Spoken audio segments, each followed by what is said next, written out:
Yo, it's your boy Trucker with Pooji back with another video. You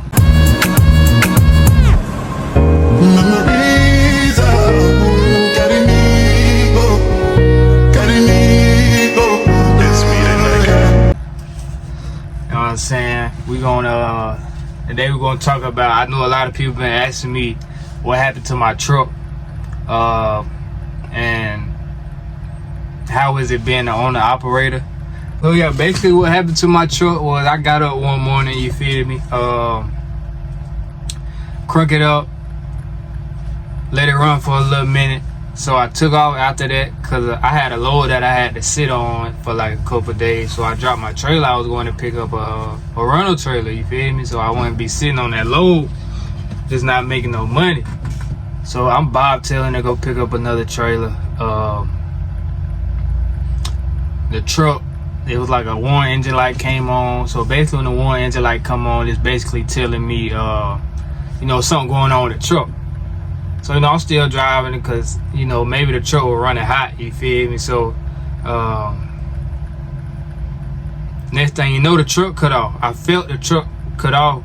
You know how you can feel something rolling, you feel me? Like it just rolling, like it's just coasting. So I felt it. So, I pulled over to the shoulder, I got out, I got out, popped the hood, checked the oil and the coolant. And the coolant was good, checked the oil was reading low. So I called my old lady, she came and picked me up. I went to Walmart, got some more oil, came back, put some oil. I put a gallon of oil in there, crunked the truck up. The truck crunked right up. So after that, I'm thinking, yeah, let me go home because, something going on with the truck. So I'm gonna just go back to the crib.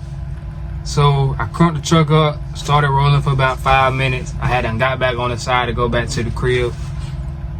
Truck started making a loud noise, like it was rattling, but it was making a loud noise. So just all kind of stuff going through my head because I didn't know what was going on with it. The truck shut off again. So I was right here at the rest area, so I pulled in the rest area, still checking out like what's going on or whatnot. So it wouldn't crank up. It wouldn't crank after then, like it wouldn't crank at all. It would try to turn over, but it wouldn't turn over. So I called the tow people because it was a shop right there by the rest area, probably not even a whole mile. It was like literally right there in front of it, you feel me? So they called the tow truck. They charged me $250. That's another thing on you gotta pay your own tow bill. They charged me $250 to go not even a minute down the road, you feel me? So charged me $250, I paid them a little $250, got it at the truck. They said if I could bring it in before 5 p.m. that day, they would go take a look at it. Got it in around like 1 o'clock. They didn't get to look at it that day though, so he said he would check it out the next day. So I called up there the next day. He checked it out or whatever. He told me, first they were telling me that the engine was locked. It was hydro locked. That meaning I put too much fluid in there. So I'm thinking, no, I couldn't have did that because it had coolant. I don't overfill the coolant. I don't overfill the coolant. I didn't overfill the oil, at least I don't think. So the guy at the front desk was telling me that's not the mechanic. So, I'm listening to him thinking the mechanic probably told him, what was going on. So I just started thinking like, this can't be right, you feel me? So I let it sit a few days. And then I found out that the foreman at the shop was my cousin, you know what I'm saying? So he the one told me that he looked at the truck and the engine wasn't locked on the truck. He said he think it was a starter. But then when he told me that, I had already called another tow truck to come tow it to another shop, just because I'm like, damn, maybe they don't know what they're talking about, you feel me? So I just wanted a second opinion from somewhere else. This shop charged me, this tow truck charged me $750, but it was a little farther. There was $750 on top of the $250, plus I had to pay $1,000 diagnostic fee. Remember, I'm on out, I gotta pay for all that myself. That's the con of being the owner of it. You know what I'm saying? It's not like it's It's not easy. It's not hard. You just got to be mentally prepared. You got to be in a good position to do all this kind of stuff. You know what I'm saying? Took it to the other shop. I called them maybe like 3 days later. They was telling me they ain't got to take a look at it. Called him again following a couple days. He said, he told me my engine was locked. Sadly, he told me my engine was locked. He said he was trying to crank it by hand, but he couldn't do it. So I went down there, just asked him like what caused the engine to lock up. He said it wasn't nothing I did, just over the truck had high mileage. My truck had like 800,000 miles on it, and he said it was an older truck. It was 2016. It's not that old, but it was an older truck with 800,000 miles on it. So it was time for the engine to go out or rebuild, or you know what I'm saying. So I got all the information I needed. They told me the price on because I didn't have an option for a rebuild because it had messed up my crankshaft. Basically, the bearings started shaving and messed up my crankshaft. So that's why the truck wouldn't start. So I got quotes on a brand new motor because I didn't have an option for a rebuild or, you know, replacing parts and none of that stuff. So the motor cost me $46,000. $46,000, yeah.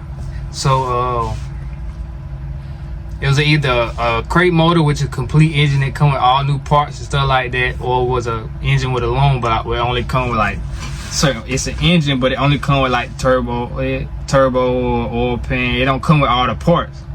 Which that was gonna be the cheaper route, but later on down the line, the truck would have, the turbo would have blowed out. Turbo run you about $10,000, between $7,000 and $10,000.